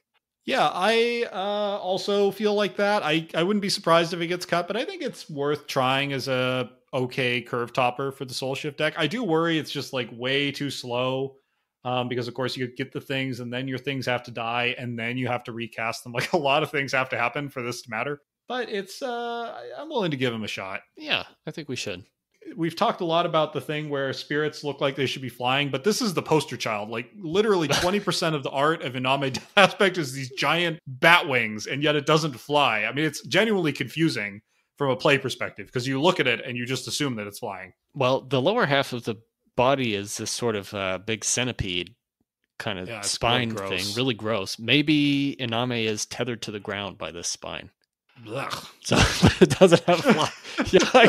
Yeah, you're not into the flavor of black, other than Horobi. No, I love black. I like it when it's spooky, like Horobi. I mean, I don't mind exactly, but it's just, I don't know. There's enough gross stuff. Iname's spooky too. Like this flavor text: Iname revels in sadistic glee at the crushing of souls, but soon mourns the lives so cruelly cut short. So the cycle begins. That's pretty good. Pretty spooky. It's pretty good. This is also, it doesn't command a lot of EDH decks. It commands 150, but it does have a really unique kind of play pattern EDH of it's a really cute combo with a card called Mortal Combat, which Mortal Combat basically boils down to if you have 20 or more creatures in your graveyard, you win the game. And so I do really like the idea of building this together with Mortal Combat into this kind of janky but fun combo deck. Yeah, that does seem fun. So are you willing to come up from your Instacut to a meh and just throw one of them in? Yeah, let's have them in here. We're in a generous mood today. We're willing to give a lot of things, just a chance to prove themselves. Yeah, I think a lot of the cards in black are probably doing a better job selling themselves than what we saw in white and blue. Okay, let's go to a card where I definitely worry I'm too generous. Kami of Lunacy. 4 BB for a 4/1 spirit. Flying. Soul Shift 5. 6 mana, 4/1 flyer, Soul Shift 5. I feel funny saying that I have this as kind of okay, because I spent a significant chunk of time in the blue episode dunking on Soratami Mirror Guard, which is a 3/1 flyer. But somehow the one toughness Achilles heel doesn't bother me this year, because he has Soul Shift. You could bring back another spirit. So the fact that he almost certainly dies to something like a Lantern Kami, without really affecting the board, but you got something back. So I don't know. Somehow that added up to me to fineness. It only costs you 6 mana. Yeah, it only costs you 6 mana. 2 of which have to be black. I've got this guy as an Instacut. One of our listeners, Lads World, pointed us to a really good write-up about drafting champions. And one of the really interesting points that was made in that write-up is that there are a ton of creatures in this set with 1 or 2 toughness. So many. And not very many with 3 or more toughness. And this, I feel like, is the poster child of that sort of theme in Kamigawa. Like, this is a creature that is going to die to so many things. 6 mana for something with 1 toughness. Like, you got to do something more than just Soul Shift.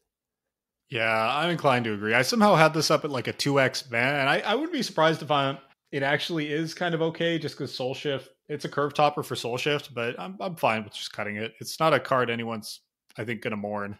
Can we just talk about how many black flyers there are in this set? I feel like there are a ton of them. Like, it's almost a theme here as much as it was in blue. Yeah, black has always been, kind of the secondary or tertiary color for flying after blue and white.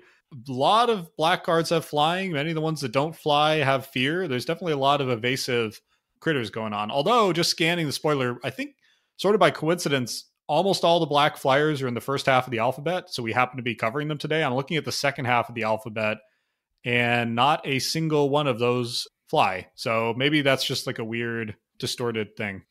I'm glad you put that out there so I don't get disappointed later on. Just setting the record straight. What do you think? Should we have this lunatic in? Oh boy. I'm worried I'm just being too generous and not insta-cutting hard enough, and I kind of want to just insta-cut it. Yeah.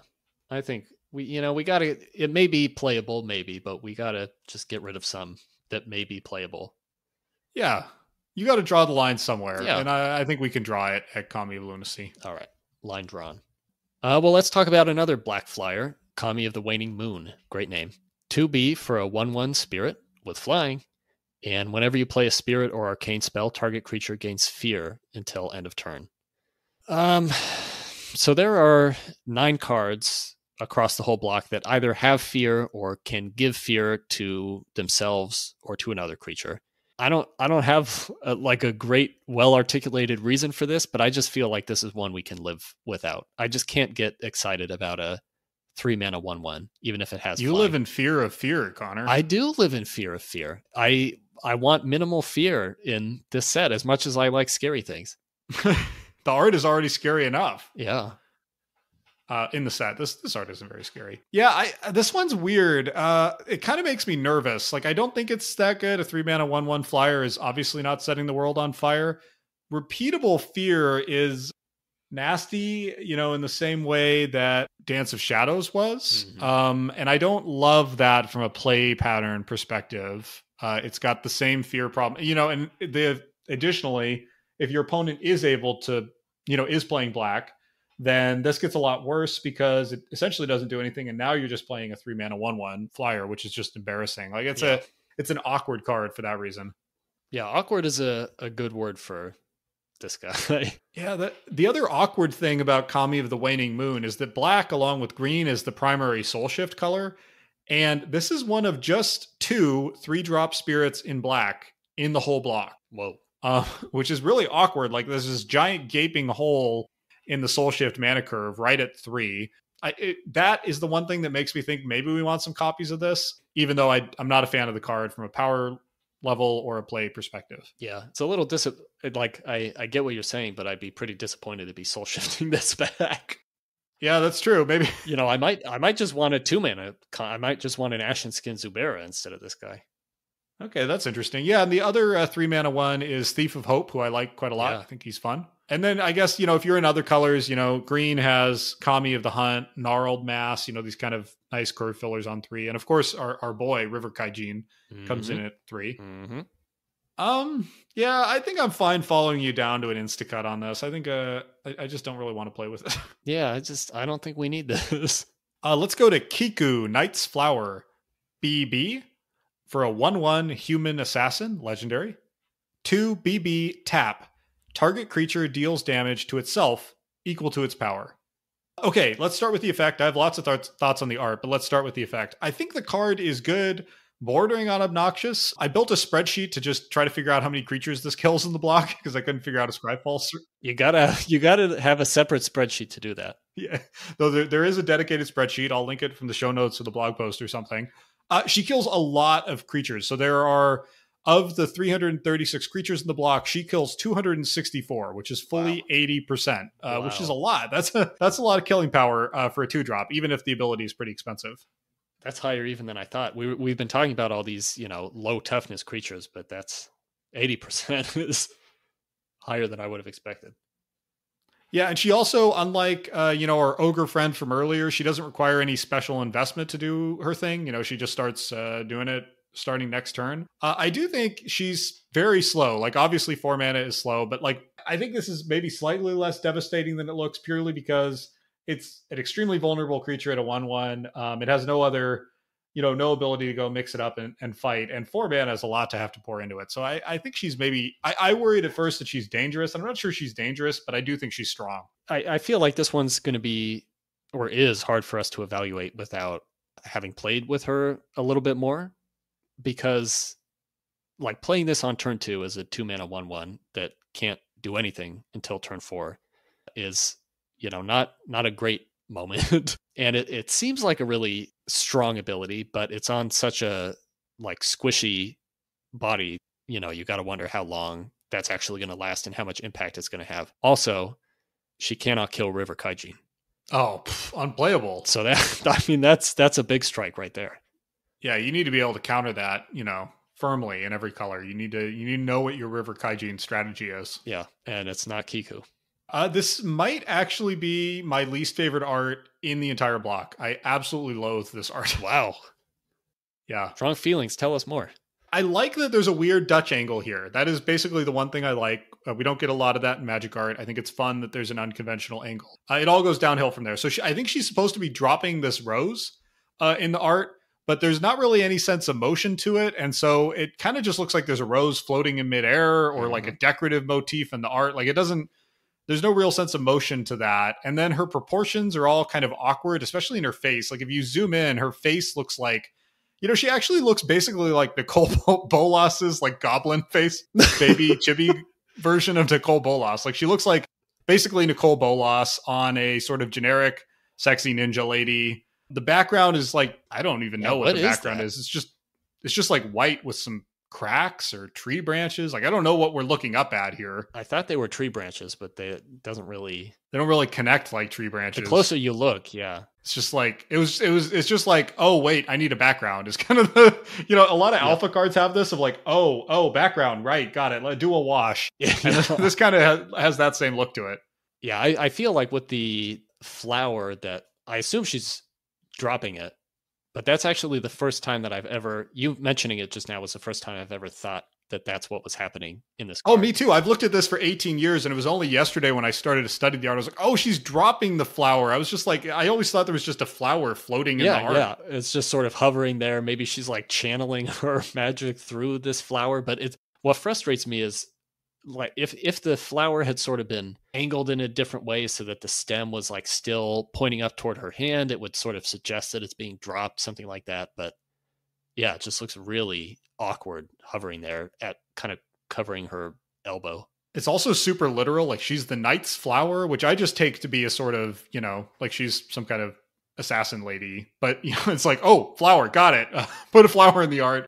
Make sure that comes through. And it's also kind of hard to see, how is she killing things? At least here, it's got she drop a flower, and then when the Kami of the Waning Moon comes along and picks it up, he's poisoned. I don't really know what the scenario is here. Oh, no! It's got really cool flavor text. The flavor text is, a wanderer has told me of an assassin in the Takenuma swamp who uses her dark arts to animate her enemies' shadows against them. A wild tale, but it explains much. Diary of Azusa. So that's awesome. And I wish the art depicted that, because that sounds really cool. Yeah, there is a card in Saviors called Kiku's Shadow, a sorcery that basically does the effect that Kiku has. But on a sorcery. Really? Kiku's Shadow, BB, sorcery, target creature deals damage to itself equal to its power. And the art in that one does exactly what Oh, it's savage. It's so good. Wow. Yeah, it's great. It's this guy's own shadow is like reaching up and sticking this giant claw right through his heart. Yeah, it's gory and wow. Okay, I look forward to talking about that one. Yeah, so that's like exactly that's what Kiku's method of assassination is supposed to be, but her own art does absolutely nothing. Just implies she walks around like dropping flowers. Yeah, just kind of dropping flowers. And these poor Kami of the Waning Moon happen to find them and get killed. It's tragic. Not a lot of love for this in EDH from a commanding the deck perspective, which makes sense. Commands 40 decks, which is more than I expected, to be honest. Yeah. And I assume that's just because the name is cool. Or somebody had it lying around and they shuffled it up with 99 swamps and said, good enough. Yeah. I feel like she's playable, probably. Yeah, I think so. Just because it's a repeatable kill effect. I think we're going to have to give it a try in this case, because I think we're either going to, well, it may end up in a sweet spot, and I think there's some chance it ends up being either too slow to really matter or a little too obnoxious, and we have to give it a hard glance. But I'm fine making her playable, even though I don't like the art. There is a potential combo here that I wanted to mention before we move on, with a card called Ragged Veins, which we'll get to on next episode. It's an aura that you can play for 1B. It has flash, and whenever the creature it enchants is dealt damage, its controller loses that much life. So in theory, you could put Ragged Veins on an opponent's Gutwrencher Oni. Interpretation of combo. Gutwrencher Oni. Okay. And kill the Oni and deal 5 damage to your opponent. Okay. For just one card and 6 mana. Okay. I mean, so think about it. It's not bad. Yeah. Okay. I'm looking forward to Ragged Veins. I think that's an interesting card. Yeah. All right. Single playable copy? I think so. I really think if it wasn't for the art, I'd actually be pretty excited about Kiku, because it is an interesting, fun design. This card I think we'll both feel less ambiguous about. Kokusho, the Evening Star. 4 BB for a 5/5 legendary dragon spirit with flying. When Kokusho is put into a graveyard from play, each opponent loses 5 life, and you gain life equal to the life lost this way. Kokusho is, I think, one of the most iconic cards in this set. He's a legend, not just because he's legendary. Appears in over 16,000 decks on EDH Rec. Wow. Just an awesome card. The most expensive creature in Champions in terms of how much money you're going to pay to get this card. Going for about $22 right now. And I think probably the most iconic, cool dragon in my mind. Yeah, I think so. I think this is the most played black card in the set on EDH Rec. It appears in, I think, 3% of all black decks, which is pretty good. He's the number 1 most cubed of all the dragons in the cycle.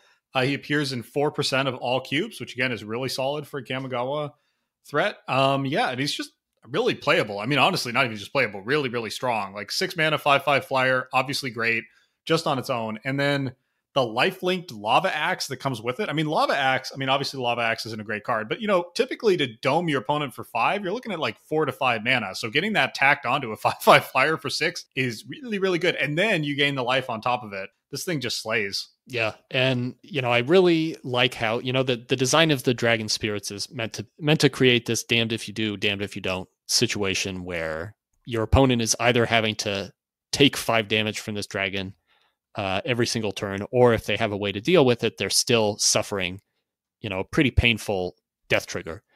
And I feel like that's really, really hammered home with Kokusho, literally forcing them to lose life, give you life. Like, it's a very painful decision for them. Whereas with Keiga, the Tide Star, the blue dragon, for example, if they have no creatures or don't have very good creatures for you to take control of, then Keiga kind of whiffs a little bit. All the dragons have kind of backbreaking effects tacked to them, but Kokusho is the only one who can just end the game right on the spot, too, which is notable. Like, if your opponent is at less than 5, like, what do? They are either going to die to an attack or they're going to die when they kill it. Yeah. And that's quite something. The art on this, too, is just amazing. Oh, it's epic.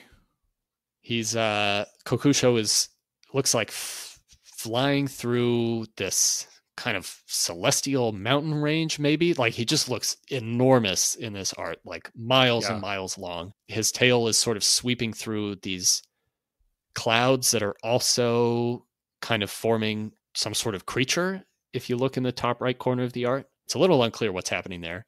But he just looks so powerful and godlike. And there's just this really epic sense of scale and majesty. Yeah, the art on this is by another one of the rare ones by a Japanese artist. It's by Tsutomu Kawade, who looks like they've only done 19 pieces for Magic, most of them in Kamigawa block, and then a handful in Ravnica and one in Future Sight. And it's a pity because this art demonstrates some serious chops. Yeah. Tsutomu also did your Dripping Tongue Zubera, which I think you're on record as saying is your favorite of the Zubera due to grossness. Yeah, there you go. You're really coming down in pro-gross territory today. I am. You're learning something about me. Yeah, I mean, this we've said auto-include about every dragon. I suspect we will say about auto-include about every dragon, but Kokusho is one of the most auto-includable of the auto-includes. Yeah, probably one of the easiest auto-includes we're going to have probably in the whole set. Yes, and we know that the dragons are probably too good and probably better than they should be, and I don't think there's any scenario in which we cut them. I just love them too much. Yeah, absolutely. Let's go to Kuro Pitlord. So Kuro Pitlord is 6 BBB for a 9/9 legendary demon spirit. At the beginning of your upkeep, sack unless you pay BBBB, so 4 black mana, and then you could pay 1 life to give target creature -1/-1 until end of turn. It's funny, I feel like I should have a soft spot for this card because I have a soft spot for the Myojin, I have a soft spot for the Unspeakable, for Kanda, for all these big, clumsy legends.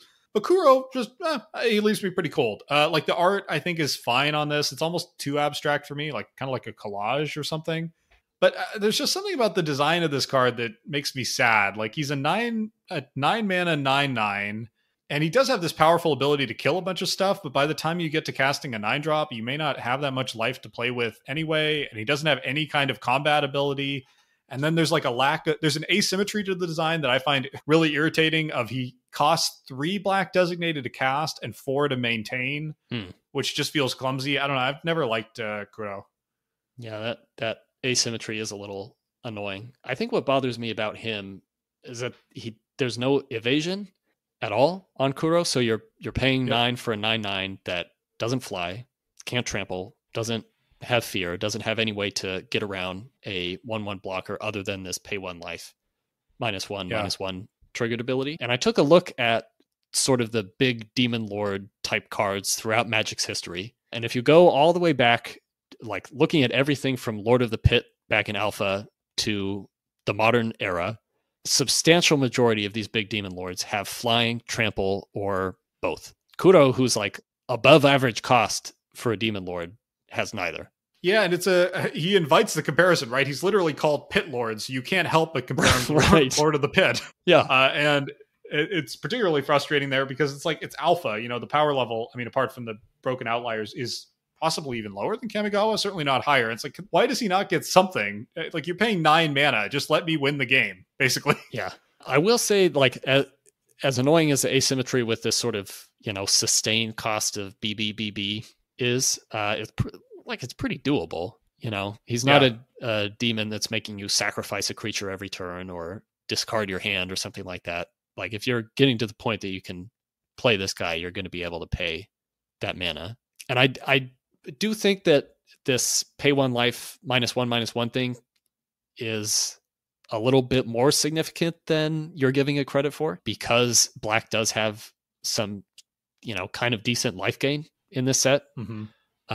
If Devouring Greed or Kokusho give you a bunch of extra life to work with, then you can use this ability to basically clear the way for Kuro to swing in for 9. Yeah, and also I think you're right that if you kill 2 or 3 things with it, like, you're already pretty happy. That's like a 2 for 1, a 3 for 1, but it's 9 mana. You should be really, really happy. Is this thing ever? I guess my chief objection is this ever getting cast? I just struggle to see a scenario in which you get up to 9 mana with any degree of reliability. Yeah, there is a combo you can kind of pull off. I'm on a combo kick between Kuro and a card called Goryo's Vengeance. Yeah. So Goryo's Vengeance is an instant in Betrayers that lets you return a legendary creature card from your graveyard to play. It gains haste, and then you remove it from the game at end of turn, and you can also splice Goryo's Vengeance. So the idea is you would get Kuro into your graveyard, Iname Death Aspect would be one way to do that. You bring it back for just 2 mana with Goryo's Vengeance. It has haste. You use this triggered ability to wipe your opponent's board and then swing in for 9. So that's not bad, but is probably asking for more setup than Kuro is worth. I mean, yeah, with Goryo's Vengeance, this is awesome. It might be one of the best Goryo's Vengeance targets in the set now that you bring that up. I'm not sure that's enough to include it. I think it probably would be, but the challenge is getting him into the graveyard in the first place. And so you'd have to draft them both. You'd have to get them both into your hand, and then you have to get Kuro into the graveyard. Mm-hmm. And that does seem like a lot. There's a lot of moving pieces there. But if you can get Goryo's Vengeance, Iname Death Aspect, and Kuro, and then play Iname before you draw Kuro, and hold Goryo's Vengeance that whole time. Okay. Then, pain for your opponent. You read them and you kind of assume that there's some card that cheats a demon into play. Mm-hmm. Like it just seems like there should be with this thing. And yet there isn't. There's no card in the set that cheats a demon specifically into play. Even though I feel like this and Bloodspeaker, there's cards that seem like they should, that suggest that. That's sort of a running theme in this whole set is it seems like there should be a card which would enable this, and there just isn't. So do you want to keep this? I have it as an insta-cut just because I don't think we're casting 9 mana things generally, and I don't think I'm casting Kuro, but I'm open to trialing it, I suppose. I have him as a meh, just one copy, of course. But like I do kind of want to try it. I want to see if something this big and ridiculous can ever make its way into a game. But I suspect we would probably end up cutting that fairly quickly. Okay, I mean we can keep it. I'm going to make you choose. You want to keep or cut? I want to keep. All right. I thought you were going to do some sort of demon's bargain with me where I'd have to choose between Kuro and a card I actually like. Yeah, you've kind of gone to bat for him, but even though I don't think you're actually that big a fan. I've been talking myself into it with this Goryo's Vengeance thing. All right, well, we'll give him a mat. Oh, and by the way, he commands a 17 dex on EDH rec, which honestly was more than I expected just because I don't know why. I'm surprised it's any. Yeah, there's so many other cool, big, legendary demons. Yeah. Well, let's move on to a black card that commands quite a few more decks than that. Yeah. Marrow-Gnawer. 3BB for a 2/3 legendary rat rogue. All rats have fear. You can tap him and sacrifice a rat to put X 1/1 black rat creature tokens into play, where X is the number of rats you control. Marrow-Gnawer is the most popular Champions commander by far, commanding close to 3,000 decks, EDH rec. I also thought it was interesting in kind of researching the background of this set that Mark Rosewater has sort of mentioned that having a rat lord, a lord type effect on a rat for rats like Marrow-Gnawer, was something that a lot of people were actually requesting back when this was printed. Like a lot of people wanted a lord for their rat decks, which I thought was kind of surprising. I'm surprised there were rat decks ahead of. I mean, I guess there was Relentless Rats, and there was I'm blanking. What other iconic rat cards were pulling people into this deck? They're out there, but I don't know what they are. Yeah, and there's not a lot of rats in all of Magic. There's only 63 in total, and like 20. Anyway, that's fascinating. In Kamigawa, there are only 14 other rats besides Marrow-Gnawer. Yeah. So I'm not sure how useful or impactful this ability is going to be. Yeah, I think the answer is unfortunately not that much because you need 2 other rats in play, 2 other rats besides Marrow-Gnawer to start churning out value, which I think is a lot easier said than done because most of the rats, there's not that many rats and many of them are not very good. There's a couple that are like total staples like Nezumi Cutthroat. Yeah, for the most part, I don't think you're running that many rats and then you'd have to get them all into play and then it's really cool. Although even then it's quite slow. The first turn you do it, you get 2 or 3, which is pretty good. But it's a couple of turns of activating it before it really gets overwhelming. I mean, he does have fear by default, which is, dangerous as we've discussed, but powerful. And he does give all your other rats fear. So that's something to think about. Yeah, let me think about it. Not changing your mind? I think I'm still not impressed. Is where I land. We are gonna get into a whole bunch of the rats of this set at the beginning of our next episode, and I think that Marrow-Gnawer, obviously makes all of those better by giving them fear. But I think that you're kind of right that it's going to be too hard to set up in a cube format. It's going to be too hard to set up a situation where you're getting enough rats out there for this to really matter. Yeah, it's fascinating to me that this is the most popular commander in the set by far. So there's like 2,885 decks running this guy, which makes him the number 3 most popular mono black commander, full stop. People love rats. And it's the number 72 most popular commander across all color combinations. And it's just funny to me. Like, what I like rats. I can't say that I'm like this into them. I wonder what it is that drives such incredible love for our furry friends. Yeah. If anybody out there does have a rat deck, or which statistically one of you probably does, it seems likely, or if you just have an affinity for rats, either in Magic or IRL, let us know. Yeah, like he's definitely more interesting. This prompts you to build your deck in a certain way, to pick certain cards, to make choices that you might not otherwise make, which is, I think, why I like him. And of course, it's also dangerous, right? Because it implies that there are going to be enough rats in the cube to make it work. And I'm not sure if there will be, but I think we can at least give it a try. Yeah, I think we should try it. Yeah, I mean, honestly, it feels kind of funny to cut basically the most popular commander in the block. We've got to at least give him a shot, right? Where do we land on the rating? I see you had him auto-include, I presume because it's iconic. I had it at I don't really know where to put Marrow-Gnawer. Is it a build around? Maybe it's a build around, like a lot of our funny cards. I think you're right. I did have him as an auto-include mostly because of just the popularity of this card. And I felt like we'd be remiss to not at least try to do something with rats. But I think you're right. That makes it a build around. Yeah, all right. Let's put one of them in as a build around. All right. And our last card for today's episode is Midnight Covenant. 1 and a black for an enchantment aura. Enchanted creature has black. This creature gets +1/+1 until end of turn. So it just it turns any creature into a shade. I found this card really hard to rate. As we said earlier, Shade is a deceptively powerful ability. It is really good. It really amps up the value of your creatures. It puts your opponent into a tough spot. It lets you close out games really, really quickly. On the other hand, this is an aura, and auras, are famously bad, right? Or they famously invite 2-for-1s. They put you in a spot where you can end up down a lot of cards. And so I struggled to rate it, but I landed on a meh just because I like that it's a unique thing. I think we've ended up cutting most of the auras we've seen so far. I think that's likely to continue because auras struggle to be good. But I think this one seems more likely than most to me to be tolerable. Yeah, I think it's definitely above average compared to the other auras in this set. But I have trouble getting excited about it. The art doesn't help because I think the art is very meh. It's not very exciting. Yeah, the art is pretty awkward, really. It's we've got a human standing, I guess, in some water in a swamp or something, and he's rearing his head backwards, and his mouth is wide open, and his whole kind of head and face looks really awkward and distorted, actually. But he's got like this smoke probably going into his mouth, not coming out of it. I think it's COVID. Oh, it's Midnight Covenant.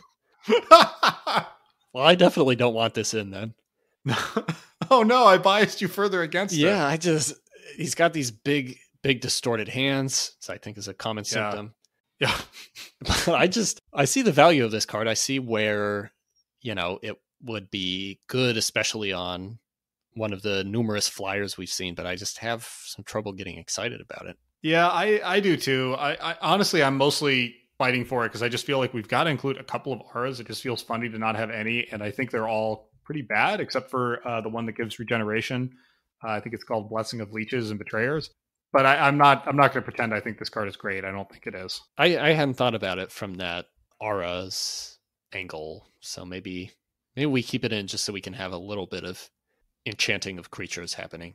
If players don't see enchanting of creatures, there's going to be rebellion. Yeah, that's the first thing that people look for when they check out a new cube is how many auras are in here. Yeah, where are the auras? Yeah, it's funny. There are a lot of auras in this block. There's 29, which strikes me as a lot. We've actually got a couple in already that I've spaced on. We put Cage of Hands in, and we think it's quite good. We put Indomitable Will in, and we think it's quite tolerable. Yeah. It is kind of downhill. We put in Mystic Restraints, which is good. But it goes kind of downhill from here, honestly. They seem to get largely worse. But anyway, can we put one of them in? Yeah, we can have one in. Yeah, I can alter the art if you want. I can like just Sharpie the whole thing out and just put in like a smiley face and a midnight moon or something, like a full moon. Okay. That sounds good. Tell you what, I will come up with several concepts for the art and I'll submit them to you. One of them will be my smiley midnight moon. Another one will be I'll lean into the Covenant and it'll be like kind of writing on like a piece of paper. And you could choose then maybe they'll all be glow in the dark and you can choose an art concept. I'll let you know. I don't mind these impaled hands in the background. I think that's kind of a cool detail. That's kind of a cool detail. I mostly don't like the guy in the front. So if you could just find a way to get rid of him. Okay. That sounds good to me. Okay, what if I just, again, Sharpie him out and I just put a smiley face there? Sure. It's just you smiling it's you smiling at the impaled hands. Just grinning amidst all these impaled smoking hands. Okay, sounds good. We'll put one of them in. All right.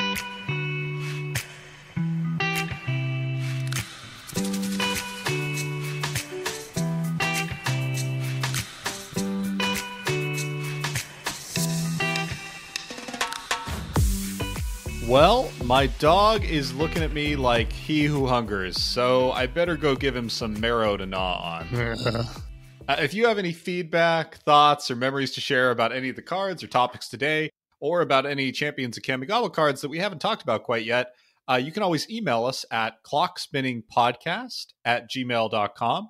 In our next episode, we're planning to cover the last 25 black cards of Kamigawa, so if any of those are cards you have memories or play experience of, let us know.